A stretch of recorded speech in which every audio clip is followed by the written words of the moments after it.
Welcome back to Storytime with Belle, everyone. I hope you're all feeling well, and I hope you are as excited as I am for the epic conclusion of The Princess Bride. Will Wesley make it in time to stop the wedding? And if he doesn't, will Buttercup really be forced to marry Humperdinck? Will he kill her if they truly become man and wife? Let's find out and read the epic conclusion of The Princess Bride. The Princess Bride, Chapter 8, The Honeymoon. Once the panic was well underway, Yellen realized he had next to no chance of bringing things to get immediately under control. Besides, the giant was terribly close now, and the roar of "no survivors" made it very hard to do any solid thinking. But fortunately, he had the sense to grab the one and only key to the castle and hide it on his person. Fortunately, too, Wesley had the sense to look for such behavior.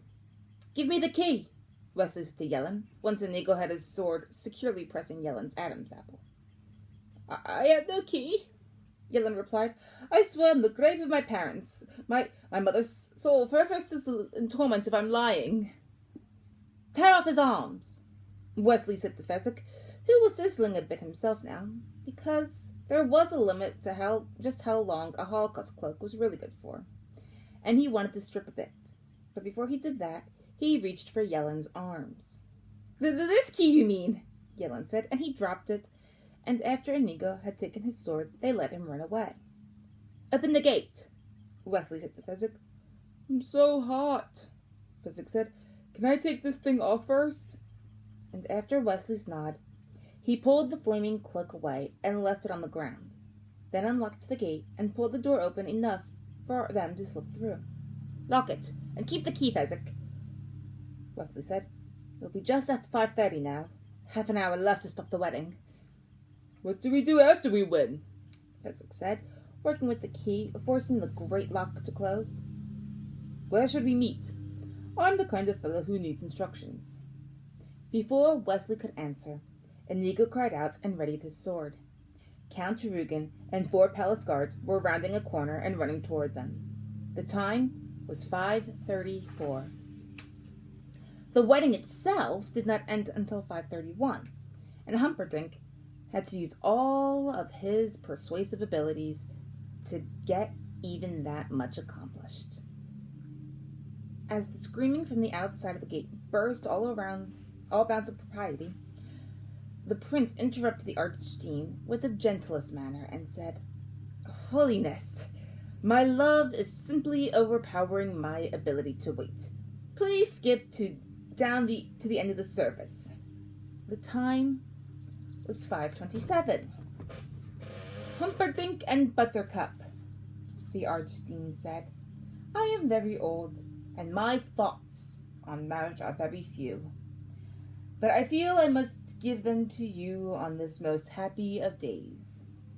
The Archdeacon could hear absolutely nothing, and it had been so afflicted since he was 85 or so.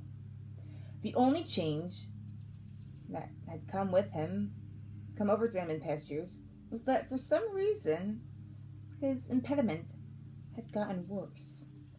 "Marriage," he said. "Very old. Unless you paid strict attention to his title and past accomplishments, it was very hard to take him seriously." "Marriage," the Archdeacon began. "Again, Holiness, I interrupt in the name of love. Please hurry along as best you can to the end. Marriage is a dream within a dream." Buttercup was paying little attention to the goings-on. Wesley must be racing down the corridors now. He always ran so beautifully. Even back on the farm, long before she knew her heart. It was good to watch him run. Count Rugen was the only other person in the room, and the commotion of the gate had him on edge. Outside the door, he had his 4 best swordsmen, so no one could enter the tiny chapel. But still, there were a lot of people screaming where the brute squad should have been. The 4 guards were the only ones left inside the castle, for the prince needed no spectators to the events that would soon to happen. If only the idiot cleric would speed things along. It was already 5:29. A dream of love wrapped within the greater dream of everlasting west. Eternity is our friend. Remember that. And love will follow you forever.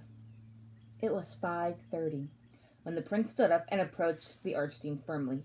"Man and wife," he shouted. "Man and wife, say that!" "I'm not there yet," the archdeacon answered. "You just arrived," the prince replied. "Now!" Buttercup could picture Wesley rounding the final corner. There were 4 guards waiting outside. At 10 seconds per guard, she began figuring, then stopped, because numbers had always been her enemy. She looked down at her hands. "I hope he still thinks I'm pretty," she thought. "Those nightmares took a lot out of me." "Man and wife, you're man and wife," the archdeacon said. "Thank you, Holiness," the prince said, whirling toward Rugen. "Stop the commotion," he commanded, and before his words were finished, the count was running for the chapel door. It was 5:31. It took a full 3 minutes for the count and the guards to reach the gate, and when they did, the count could not believe it. He had seen Wesley killed, and now there was Wesley, and with a giant and a strangely scarred, swarthy fellow. Something about the twin scars banked deep in his memory. But now was not the time for reminiscing. "Kill them," he said to the fencers, "but leave the middle-sized one until I tell you." And the 4 guards drew their swords. But too late. Too late and too slow, because as Fezzik moved in front of Wesley, Inigo attacked, the great blade blinding, and the 4th guard was dead before the first one had sufficient time to hit the ground. Inigo stood still a moment, panting. Then he made a half-turn in the direction of Count Rugen, and executed a quick and well-formed bow. "Hello," he said. "My name is Inigo Montoya. You killed my father. Prepare to die." And in reply, the count did a genuinely remarkable and unexpected thing. He turned and ran. It was now 5:37. King Lothorin and Queen Bella arrived at the wedding chapel in time to see Count Rugen leading the 4 guards in a charge down the corridor. "Are we too early?" Queen Bella said as they entered the wedding chapel and found Buttercup and Humperdinck and the archdeacon. "There is much going on," the prince said. "All in due time will come matchlessly clear. But I fear there is a strong possibility at this very moment the Gueldarians are attacking. I need time alone in the gardens to formulate my battle plans. So I prevail upon you two to personally escort Buttercup to my bedchamber." His request was naturally granted. The prince hurried off then, and after one stop to unlock a closet and remove several pairs of boots that once belonged to Gueldarian soldiers, he hurried outside. Buttercup, for her part, walked very slowly and peacefully between the old king and queen. There was no need ever to worry. Not with Wesley there to stop her wedding and take her away forever. The truth of her situation did not take genuine effect until she was halfway to Humperdinck's room. There was no Wesley. No sweet Wesley. He had not seemed fit to come for her. She gave a terrible sigh. Not so much of sadness as a farewell. Once she got to Humperdinck's room, it would all be done. He had a splendid collection of swords and cutlery. She had never seriously contemplated suicide before. Oh, of course she thought about it. Every girl does from time to time, but never seriously. To her surprise, she found it was going to be the easiest thing in the world. She reached the prince's chambers, said goodnight to the royal family, and went directly to the wall displayed of weaponry. The time was 5:46. Inigo at 5:37 was so startled at the count's cowardice that for a moment he simply stood there. Then he gave chase, of course, he was faster. But the count made it through a doorway, slammed, and locked it, and Inigo was helpless to budge the thing. "Fezzik!" he called out desperately. "Fezzik, break it down!" But Fezzik was with Wesley. That was his job, to stay and protect Wesley. And though they were still within view of Inigo, Fezzik could do nothing. Wesley had already started to walk, slowly, weakly, under his own power, walking. "Charge it!" Fezzik replied. "Slam your shoulder hard. It will give for you." Inigo charged the door. He slammed his shoulder. But he was thin, and the door otherwise. "He's getting away from me," Inigo said. "But Wesley is helpless," Fezzik reminded him. "Fezzik, I need you," Inigo screamed. "I'll only be a minute," Fezzik said, "because there were some things you did, no matter what, and when a friend needed help, you helped him." Wesley nodded, kept on walking, still slowly, still weak, but still able to move. "Hurry," Inigo urged. Fezzik hurried. He lumbered at the locked door, threw his bulk against it hard. The door held. "Please," Inigo urged. I'll get it," Fezzik promised. And he took a few steps back this time, then drove his shoulder against the wood. The door gave some. A little, but not enough. Fezzik backed away from it now. With a roar, he charged across the corridor, and when he was close, he felt the castle floor with both feet, and the door splintered. Thank you, Inigo said, already halfway through the broken door. "What do I do now, though?" Fezzik called. "Go back to Wesley," Inigo answered, in full flight now, beginning the chase through a series of rooms. "Stupid," Fezzik punished himself with, and he turned and rejoined Wesley. Only Wesley was no longer there. Fezzik could feel the panic stirring inside him. There were half a dozen possible corridors. Which? Fezzik said, trying to figure it out, trying for once in his life to do something right. "You'll pick the wrong one, knowing you," he said out loud, and he took a corridor and started hurrying along it as fast as he could. He did pick the wrong one. Wesley was alone now. Inigo was gaining. He could see, instant to instant, flashes of the fleeing noble in the next room. And when he reached that place, the Count would have to make it into the room beyond. But each time Wesley was gaining. By 5:40, he felt confident he would, after a chase of 25 years, be alone in a room with his revenge.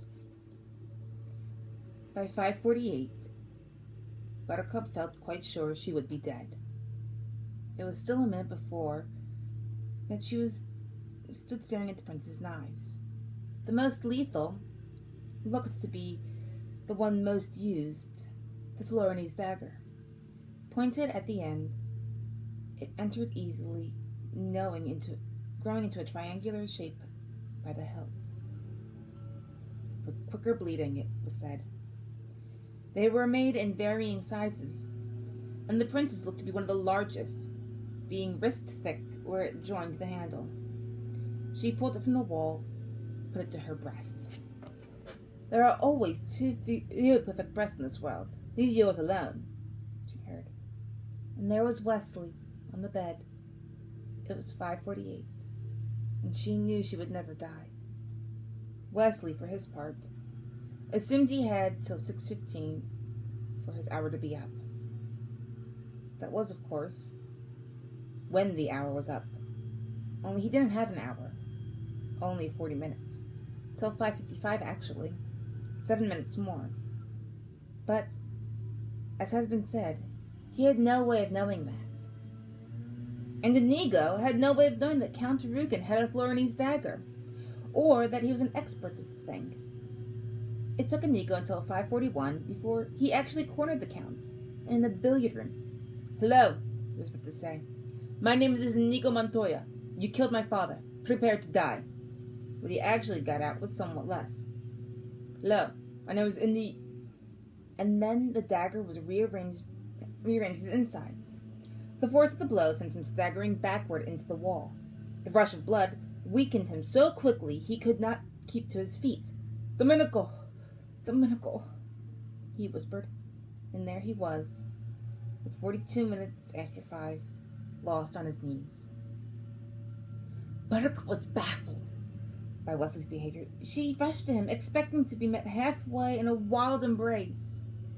Instead, he only smiled at her and remained where he was, lying on the prince's pillows, a sword beside his body. Buttercup continued the journey alone and fell onto her very one and darling Wesley. "Gently," he said. "At a time like this, all you can think to say is gently."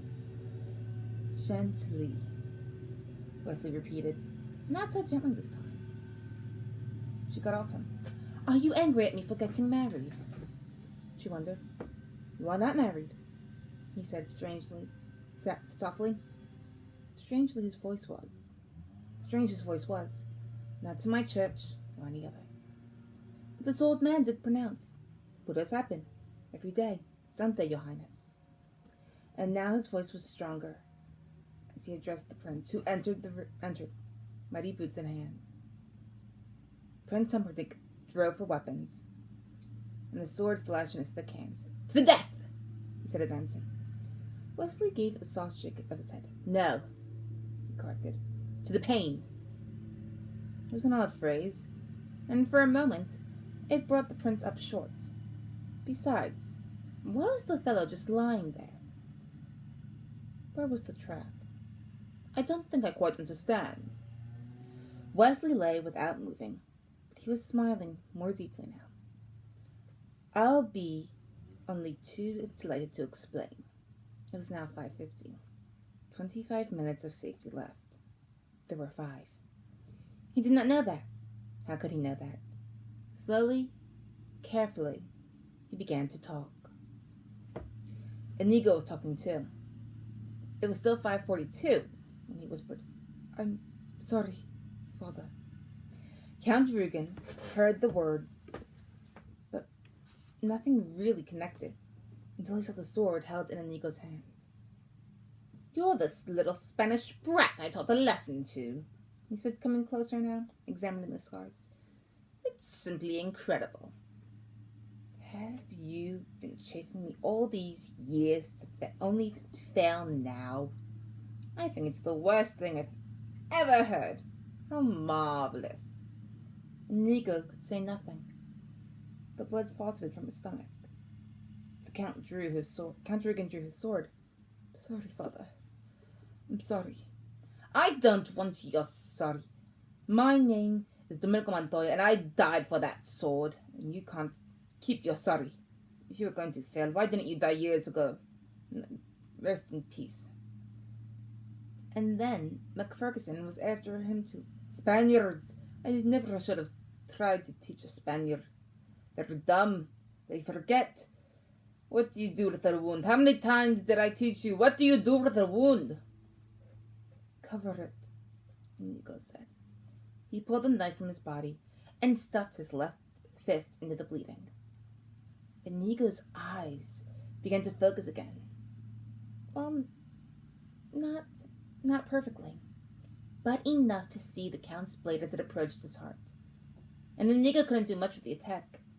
Parry it vaguely, pushed the point of the blade to his left shoulder to where no unendurable harm. It did no unendurable harm. Count Rugen was a bit surprised that his point had been deflected, but there was nothing wrong with piercing a helpless man's shoulder. There was no hurry when you had him.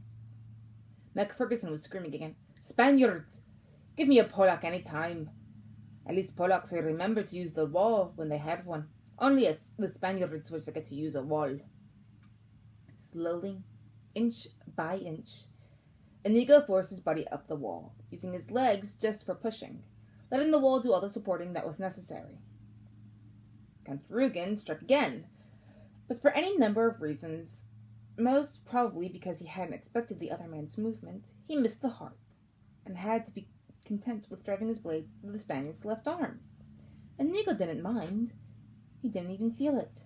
His right arm was where his interest lay, and he squeezed the handle, and there was strength in his hand, enough to flick out at the enemy. And Count Rugen hadn't expected that either, so he gave a little involuntary cry and stepped back to reassess the situation. Power was flowing from Inigo's heart to his right shoulder, and down from his shoulder to his fingers that held the great 6-finger sword, and he pushed off from the wall, and the whisper, off the wall then, with a whispered, "Hello, my name is Inigo Montoya. You killed my father. Prepare to die." And they crossed swords. The Count went for the quick kill. The inverse Bonetti. No chance. "Hello, my name is Inigo Montoya. You killed my father. Prepare to die." Again they crossed, and the Count moved in a Moroso defense, because the blood was still streaming. Inigo shoved his fist deeper into himself. "Hello, my name is Inigo Montoya. You killed my father. Prepare to die." And the Count retreated round the billiard table. Inigo slipped in his own blood. The Count continued to retreat, waiting.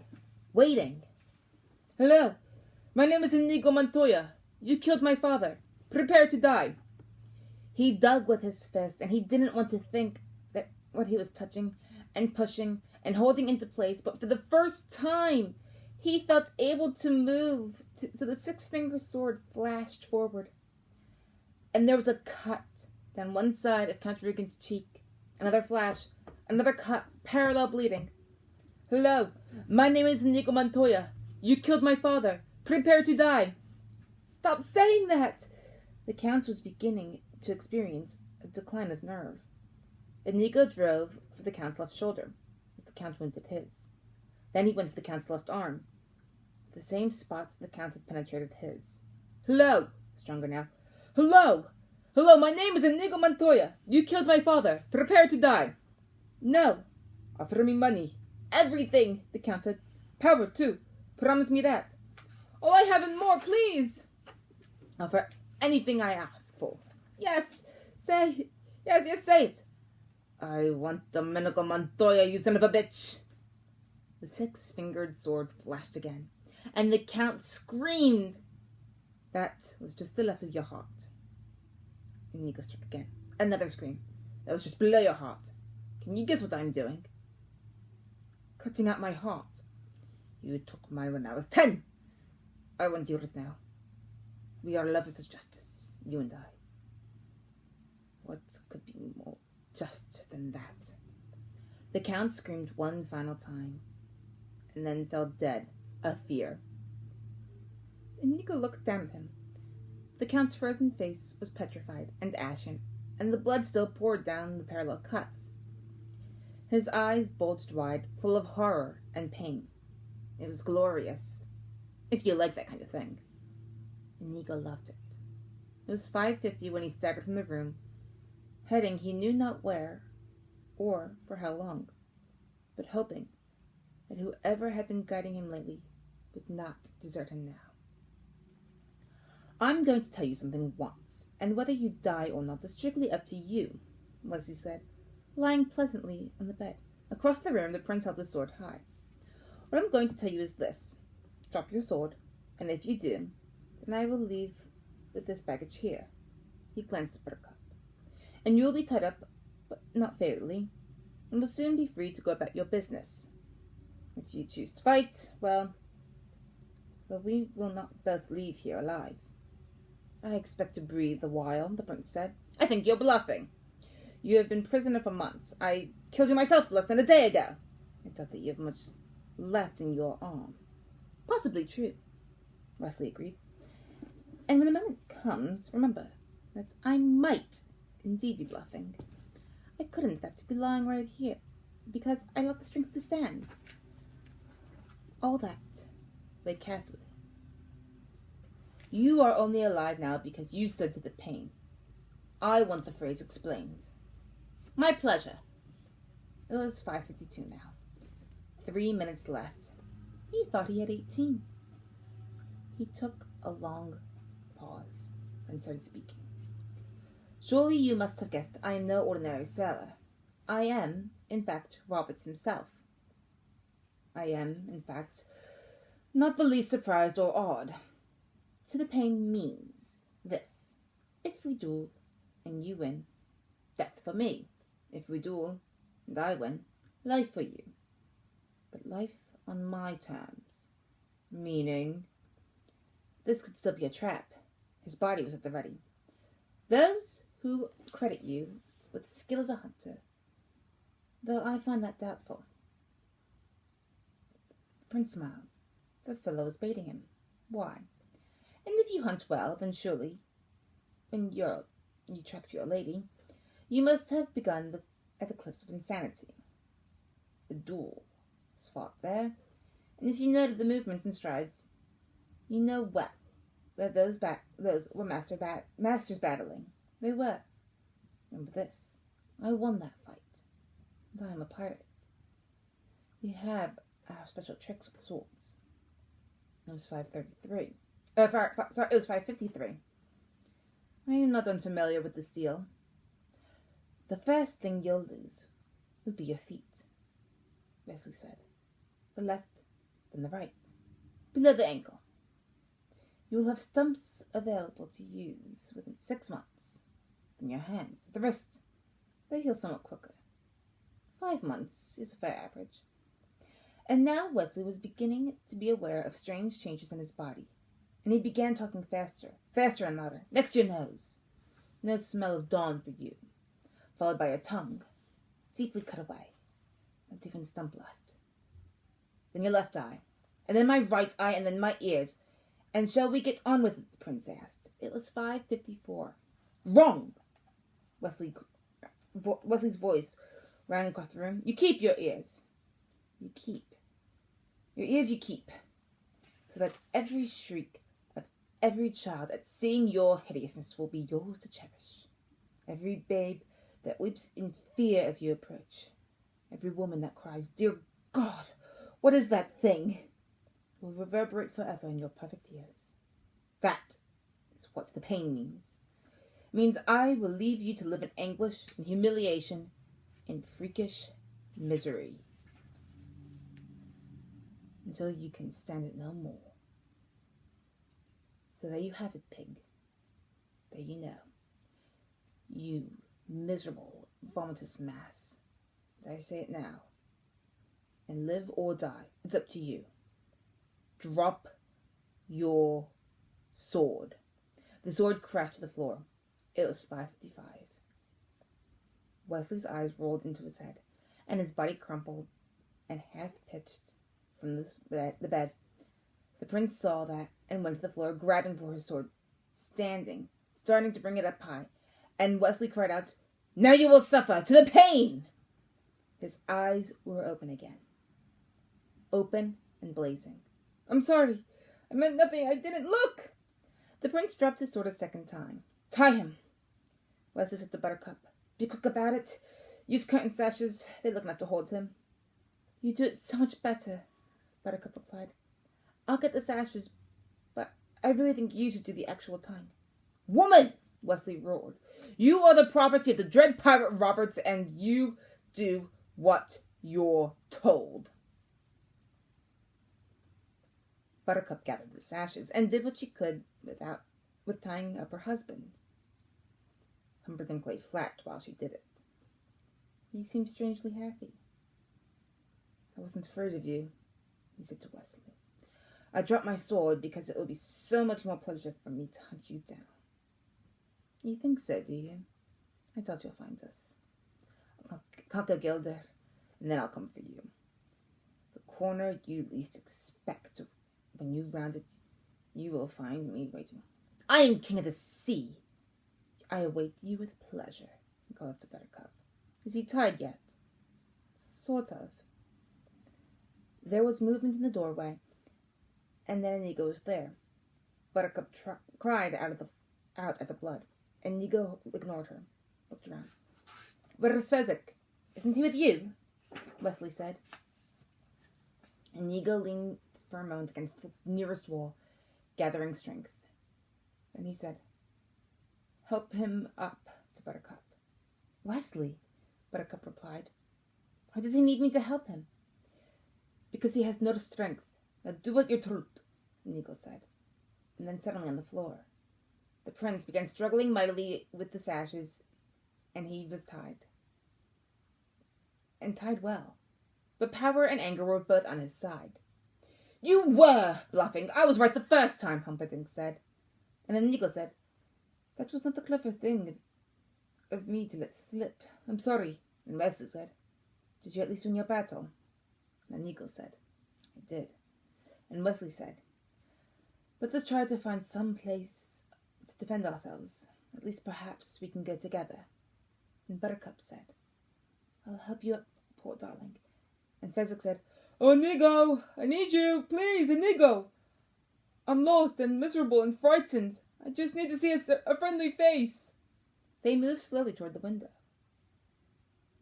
Wandering, lost and forlorn, through the prince's garden was Fezzik, leading the 4 giant whites. Here, Inigo whispered. 3 friendly faces, Fezzik said, kind of bouncing up and down on his heels, which he always did when things were looking up. Oh, Inigo, I just ruined everything. I got so lost, and then I stumbled into the stables and found these pretty horses. I thought 4 of us was how many of them there were, and 4 was how many of us there were too. If we found the lady, hello, lady! And I thought, why not take them along with me in case we ever run into each other? He stopped a moment, considering. And I guess we did. Inigo was terribly excited. Fezzik, you thought for yourself, he said. Fezzik considered that for a moment too. Does this mean you're not mad at me for getting lost? If only we had a ladder, Buttercup began. Oh, you don't need a ladder to get down here. It's only 20 feet. I'll catch you. Only do it one at a time, please. There's not enough light, so if you come down, I'll come at once. I might miss. So while Humperdinck struggled, they jumped, one at a time, and Fezzik caught them gently and put them on the whites. And he still had the key, so he could get at the front gate, except for the fact that Yellen had regrouped the Brute Squad.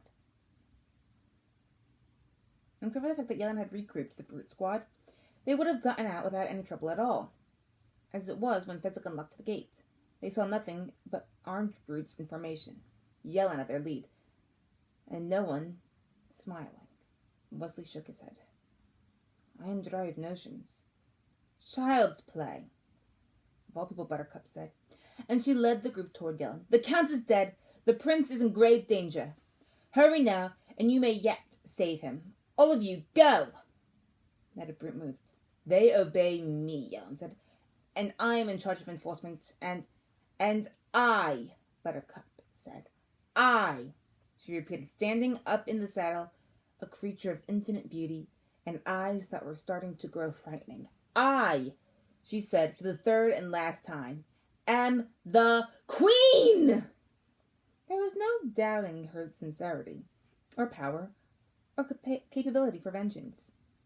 She stared imperiously across the Brute Squad. Save Humperdinck! One brute said, and they all dashed into the castle.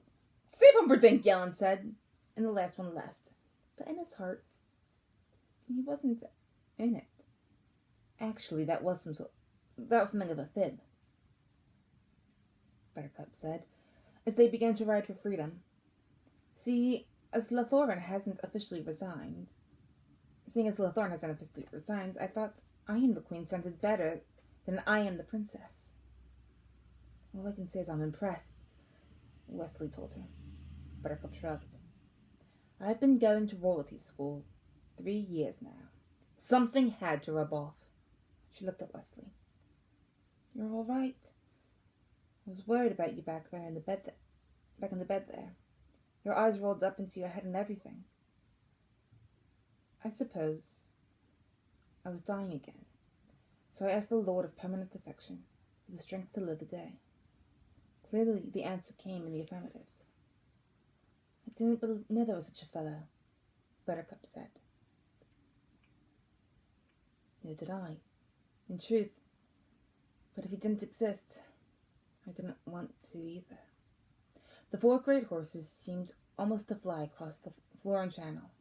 The 4 great horses seemed to almost fly toward Florin Channel. It appears to me as if we're doomed then, Buttercup said. Wesley looked at her. Doomed, madam? To be together, until one of us dies. I've done that already. Not having the slightest intention of ever doing it again, Wesley said. Buttercup looked at him. Don't we sort of have to sometime? Not if we promise to outlive each other. and I make that promise now. Buttercup looked at him. Oh, my Wesley, so do I. And they lived happily ever after, my father said. Wow, I said. He looked at me. You're not pleased? No, it's just it came so quick, the ending. It surprised me. I thought there'd be a little more is all. I mean, was the pirate ship waiting, or was it just a rumor like it said? Complained to Mr. Morgenstern, and they lived happily ever after. That's how it ends. The truth was my father was fibbing. I spent my whole life thinking it ended that way. Until I did this abridgment. Then I glanced at the last page. This is how Morgenstern ends it. Buttercup looked at him. Oh, my Wesley, so do I. From behind them, suddenly, closer than they had imagined, they could hear the roar of Humperdinck. Stop them! Cut them off! They were immediately startled. There was no reason to worry. They had the fastest horses in the kingdom, and the lead was theirs. However, it was before Inigo's wound reopened, and Wesley relapsed again, and Fezzik took the wrong turn, and Buttercup's horse threw a shoe. The night behind them was filled with Crendel-sounding sound of pursuit. That's Lord Morgenstern's ending.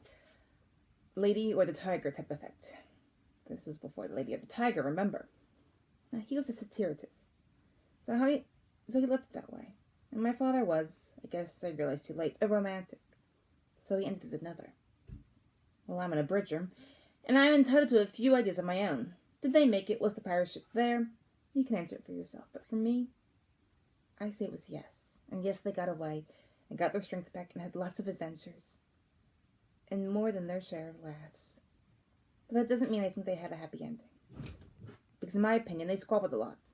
Buttercup lost her looks eventually, and one day Fezzik lost a fight, and some hot-shot kid whipped Inigo with a sword. And Wesley was never really able to sleep because of Humperdinck maybe being on their trail. I'm not trying to make this a downer. I understand.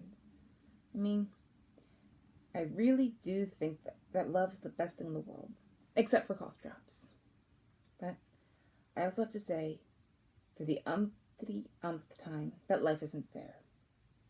It's just fairer than death. That's all. And that was back in New York City, February of 1973. To be honest, I do believe that they got away. I believe that Buttercup and Wesley did have happily ever after. That they lived happily. Sure, they may have squabbled, what couple doesn't? But I suppose if you really want to know more, you're going to just have to read the book for yourself. Thank you all for joining me at Storytime with Beth Bell, and with joining me on this tale of The Princess Bride. Thank you, and stay well and stay healthy. All right, everyone, we just finished The Princess Bride. Sorry about that little squeak right there. We just finished The Princess Bride. It was a daring tale of adventure, romance, love, and so many things we today have been experiencing. Things such as being with the ones that we love, not being and as well as not being able to be with them. Seeing how fair life can be, and how unfair and unjust things are. We got to see revenge. We got to see action and adventure. We got to see death and life all in one go. We got to see resurrection. We get to see miracles. The Princess Bride is a wonderful tale. I hope you enjoyed it.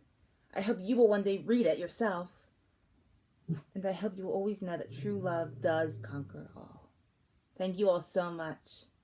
And if you liked what you saw, please continue to subscribe. Visit Erica F. Shore at TikTok or Instagram. It's ErikaFshore. And don't forget to go to erikashore.com, ErikaShore.com. Thank you guys so much. And I will see you again shortly, I'm sure. Bye-bye.